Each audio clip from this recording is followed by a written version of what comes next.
NEET தேர்வு எப்ப வந்துச்சு? 2010 இந்தியா முழுக்க நீட் தேர்வு வந்துருச்சு. ஆனா தமிழ்நாட்டுக்குள்ள கலைஞர் அவர்கள் விடல. இன்னும் சொல்ல போனா மறைந்த முதலமைச்சர் ஜெயலலிதா அம்மையார் இருந்த வரைக்கும் தமிழ்நாட்டுக்குள்ள நீட் தேர்வு அவங்க விடவே இல்ல. 2016 ஆண்டு அந்த அம்மா உடம்பு சரியாம போனதுக்கு அப்புறம் 2017 இந்த பிஜேபியோட தொல்லை தாங்காம அழுத்தம் தாங்காம தமிழ்நாட்டுக்குள்ள நீட் தேர்வை உள்ள நுழைச்சாங்க. முத்தமிழக டாக்டர் கலைஞர் அவர்கள் தான் நுழைவுத் தேர்வை ரத்து செஞ்சாரு. 12ஆம் வகுப்பு வாங்குற மதிப்பெண் போதும், அதை வச்சே நான் உங்களுக்கு சீட்டு தரேன், கவுன்சிலிங் மூலமா சீட்டு தரேன்னு ஏழை எளிய மாணவர்கள் மருத்துவ கனவை நினைவாக்குனது டாக்டர் கலைஞர் அவர்கள். 2017ஆம் ஆண்டு முதல் தற்கொலை அரியலூர் மாவட்டத்தைச் சேர்ந்த அனிதான்ற குழந்தை 1200க்கு 1176 மார்க் வாங்கிச்சுமா அந்த குழந்தை.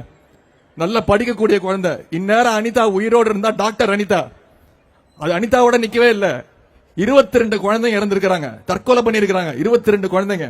சமீபத்தில் போன வருஷம் இந்த பகுதியை சேர்ந்த ஜெகதீஷ் என்ற ஒரு பையன் இதே மாதிரி கோச்சிங் கிளாஸ் போறதுக்கு எனக்கு பணம் இல்லைன்னு சொல்லி கடிதம் எழுதி வச்சுட்டு நீட் தேர்வு எனக்கு வேணாம், நீட் தேர்வுனால என்னுடைய மருத்துவ கனவு பொய்யாயிடுச்சு, அதனால நான் தற்கொலை பண்ணிக்கிறேன்னு தற்கொலை பண்ணிக்கிட்டான். ஜெகதீசன் இறந்த அதே நாள் அடுத்த நாள் ஜெகதீசனுடைய தந்தை, அவர் பேர் செல்வசேகர், அவரும் தற்கொலை பண்ணிக்கிட்டாரு. என்ன சொன்னாரு? எழுதி வச்சுட்டாரு, என்னுடைய ஒரே பையன், ஆமா டாக்டர் அவன் ஆசைப்பட்டான், கோச்சிங் கிளாஸ் போறதுக்கு பணம் இல்ல, அதனால அவன் தற்கொலை பண்ணிக்கிட்டான். அவன் தற்கொலை பண்ணிக்கிறது பாட்டு எனக்கு மனசு தாங்கல, நானும் தற்கொலை பண்ணிக்கிறேன்னு ஒரு குடும்பத்தையே நீட் தேர்வுக்கு நம்ம எழுந்திருக்கிறோம். 22 தற்கொலைகள் அது சேர்ந்து பண்ணது யாரு? அடிமைகள், ஒன்றிய பாசிச பாஜகவும் சேர்ந்து செஞ்ச கொலை. அந்த 22 கொலை, அந்த 22 கொலைக்கு அவங்க பதில் சொல்லணுமா வேணாமா? நம்முடைய தலைவர் அவர்கள் அறிக்கையில் சொல்லியிருக்கார், தேர்தல் அறிக்கை சொல்லியிருக்கார்.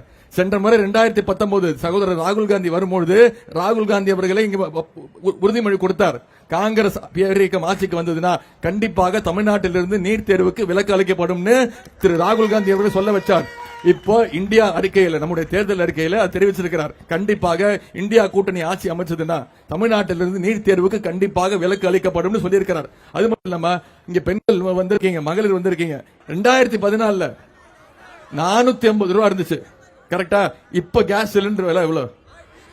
1200 இருந்துச்சு. இப்போ 29 பைசா. என்ன பண்ணாருன்னா, தேர்தல் வருதுன்னு 100 ரூபாய் பரிசு பொருளாம், பெண்களுக்கு மகளிர் தினத்துக்கு பரிசு பொருளாம். எவ்வளவு? 800 ரூபாய் ஏத்திட்டு இப்ப 100 ரூபாய் குறைச்சிருக்காரு. ஏமாந்துடாதீங்க, மீண்டும் அவரை பிரதமரா தேர்ந்தெடுத்தாங்கன்னா அதுக்கு வாய்ப்பு இல்ல. அவர் மீண்டும் பிரதமரா வந்துட்டாருன்னா திருப்பி 500 ரூபாய் ஏத்தனாலும் ஏத்துவாரு. ஆனா நம்முடைய தலைவர் அவர்கள் தேர்தல் அறிக்கையில சொல்லி இருக்கிறார், நம்ம இந்தியா கூட்டணி ஆட்சி அமைச்சதுன்னா கேஸ் சிலிண்டர் விலை 500 ரூபாய்க்கு தரப்படும் நம்ம தலைவர் தேர்தல் அறிக்கையில சொல்லி இருக்கிறார். அது மட்டும் இல்ல, பெட்ரோல் விலை லிட்டருக்கு 75 ரூபாய், 75 ரூபாய்க்கு 1 லிட்டர் பெட்ரோல் தரப்படும் நம்முடைய தலைவர் தேர்தல் அறிக்கையில சொல்லி இருக்கிறார். செய்திகளை உடனுக்குடனும் துல்லியமாகவும் தெரிந்து கொள்ள சப்ஸ்கிரைப் பண்ணுங்க.